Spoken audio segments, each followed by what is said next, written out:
Let's chat. Back by popular demand, I bring you Motivation Mondays.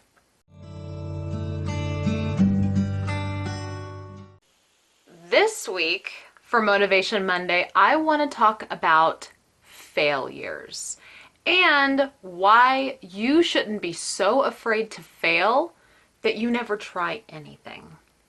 I don't know about you, but some of the greatest lessons that I have ever learned have been through failure. Seems like when you succeed, you don't really feel anything. I mean, you feel the success and you enjoy knowing that you were right, but really, what do you learn? If you succeed at something, you don't really too much learn. You just kind of keep doing whatever succeeded, right? It seems like the biggest lessons that you learn, especially in business, is when you fail. And when you fail, it makes such an impact that you almost vow to yourself never to make that mistake again. And what you do is you take that failure and you build on it for later. If you're too afraid to fail, that means that you probably won't grow your business as much as you could be growing it. If you are stagnant in your business, just doing the same thing day in and day out and never trying anything new, then you are doomed to be stagnant. And if you have a stagnant business, that means that you're probably not going to start making as much money as you could be making. And we're all in this business to make money, right? Is it scary to think about failing? Oh my God, yes. It's freaking terrifying, especially when there's money involved. If there's no money involved and you fail, it's almost not a big deal. You just kind of maybe feel a little, or, maybe someone will say something to you, or maybe you'll be worried about what people will think if you fail. But if there's money involved and you lose money, that hurts. It hurts your business. It hurts your pride. It hurts everywhere. Nobody likes to lose money, right? But what you have to remember is that with great risk comes greater rewards. So for the last 6 months, I have been really, really wanting to hire an assistant. I have felt extremely overwhelmed. I felt overwhelmed with the day-to-day operations of the business. I felt overwhelmed with having to balance that with being a mom and a wife. I felt overwhelmed with all of the merchandise that I have piling up and it's not selling. So if it's not listed, it's not selling, right? So I've been completely overwhelmed with all of this. But for the longest time, I was scared to go out and find someone to help. I was scared because I didn't know if it was going to work out or not. What if I hired somebody, paid them all of this money, and nothing good came of it? What if I hired someone and paid them and things didn't sell? What if I hired somebody, paid for them to do listings and they quit on me, and then I'd have to hire somebody else and do it all over again?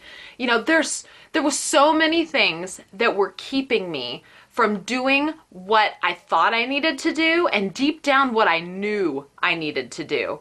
And so, with the fresh new year came a fresh new perspective, and I'm just like, you know what?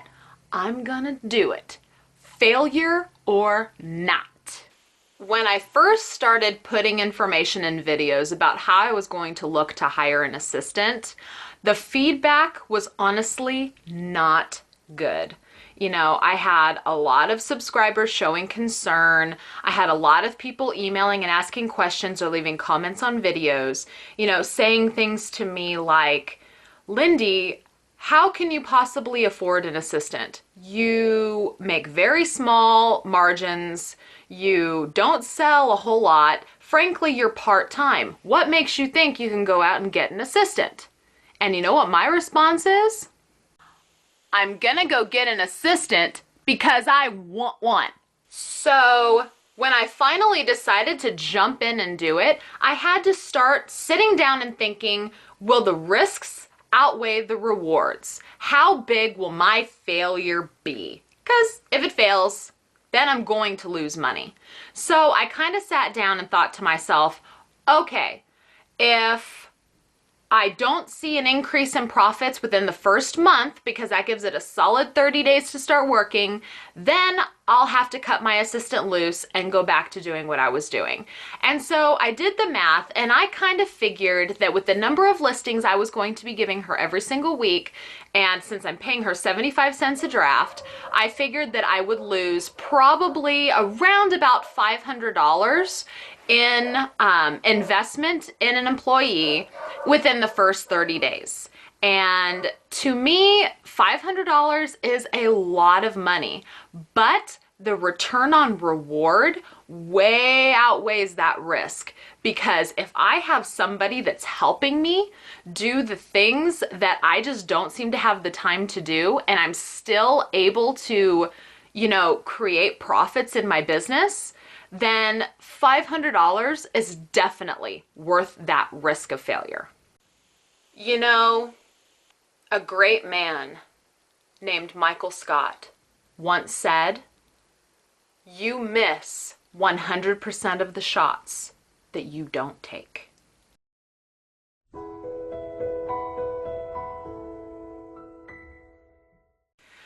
Just kidding. That was Wayne Gretzky. But you gotta admit, it's a good quote. It's a really good quote, because it's very true. Had I not taken the plunge to find out if it was going to work, I would still be struggling with listings.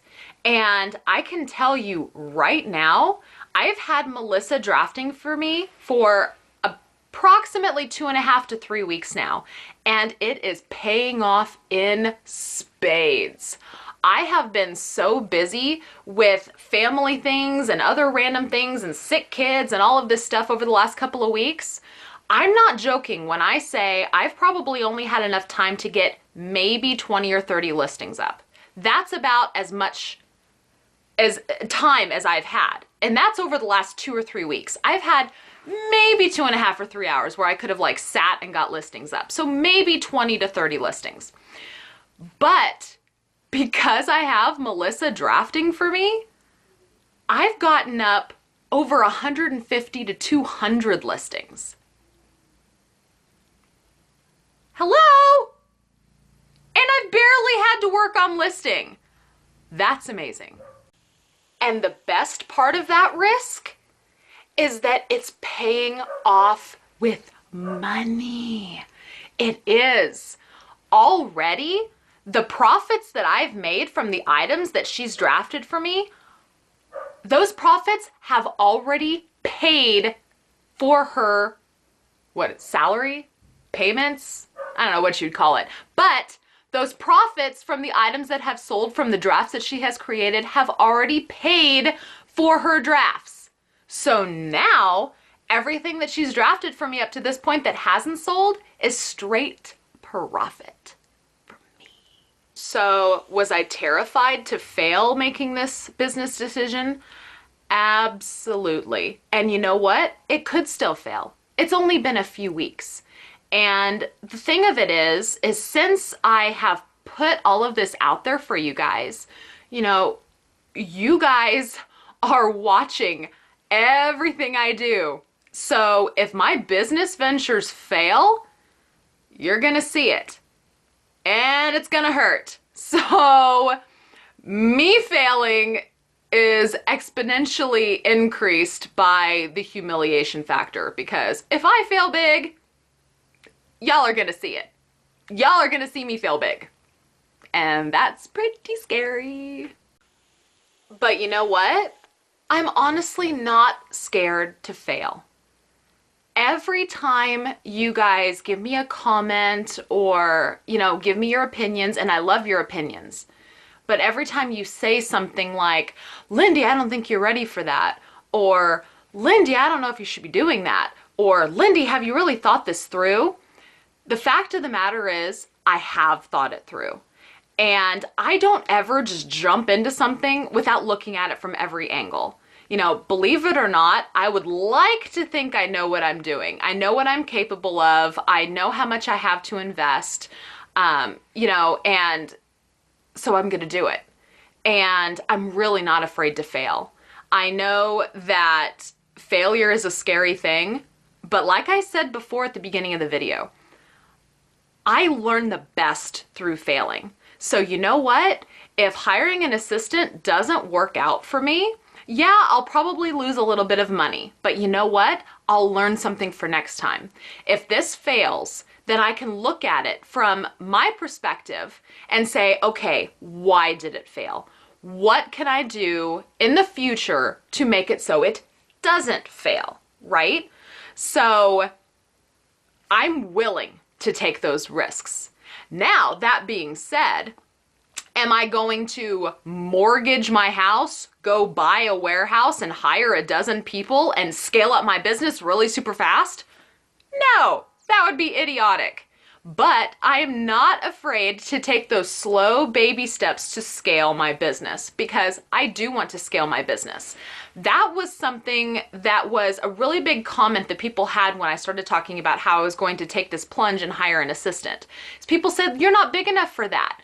But the fact of the matter is, the reason why I hired an assistant is because I want to grow the business. I want to scale it up, and I can't scale it up by myself. So I knew that I was going to be taking money and investing in an employee. I knew that I wasn't going to have the money in sales every single week to just pay her. I knew I was going to have to take my profits from previous months, well, from December. I was going to take my profits from December and use them to pay her. So, you know, it's an investment. It's an investment in growing your business. And I was very much aware of that. So right now, I'm very pleased with the decision and I'm glad I took that risk. And I sure hope it doesn't fail. But you know what? If it does fail, then I will have learned something. So the money loss will not be for naught. Won't not be for naught. I will learn something. I always learn through failures. So the whole point of me rambling on in this video is because I want you guys to know it's okay to fail. It's okay. You shouldn't be so afraid to fail that you don't try anything. You know, if there's a certain kind of merchandise that you've never went into sourcing before because you've been too scared of investing $100, $200, $300, $500 into something and failing at having it sell. You know, do it. Just do it. Start small and work your way up. Don't be so afraid to fail that you don't try new things because payoff can be really big. With great risk comes great rewards. Don't be afraid to fail. Just give it a try. And if it fails, learn from it, move on, keep on trucking. Thank you guys so much for watching. If you like this video, please give me a thumbs up and let me know. If you haven't subscribed to me yet, I hope you will. If you have any questions or comments, you can feel free to leave them in the comments below. And thank you guys again so much for watching. I will see you with my next video. Bye.